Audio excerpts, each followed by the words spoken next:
السلام عليكم. اليوم غنشارك معكم الحلوى ديال التمر غير بثلاث مكونات اللي كتجي لذيذه وفي المنظر كتشهي. اول حاجه درت 200 غرام ديال الكاوكاو. من بعد ما طحنته ولا عندي على هذا الشكل، دزت طحنت التمر في نفس الخلاط 500 غرام.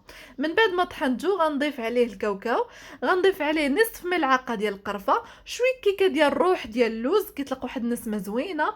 من بعد ما عجنته بيديا ولا عندي على هذا الشكل، درت هنا الجنجلان درته في واحد ورق ديال الفران، حطيت عليه هذاك العجين ديالي على هذا الشكل. من بعد خديت هاد جوج عواد ديال السوشي حطيت عليه من الوسط باش نخوي الشكلاط ديالي. من بعد زينت بهاد الشوكولا ابيض. شوفوا معايا هاد الطريقه هادي كتخلي واحد المنظر كيكون زوين من بعد ما كدوزو عليه الكوردون. من بعد ما قطعته على هاد الشكل، قطعوه يا رقيق يا غليظ اللي كتفضلوا، وخشيتو في هاد القويطات بحال هكا. جربوها، راه اسهل ما يكون وتستحق التجربه وبالصحه والراحه.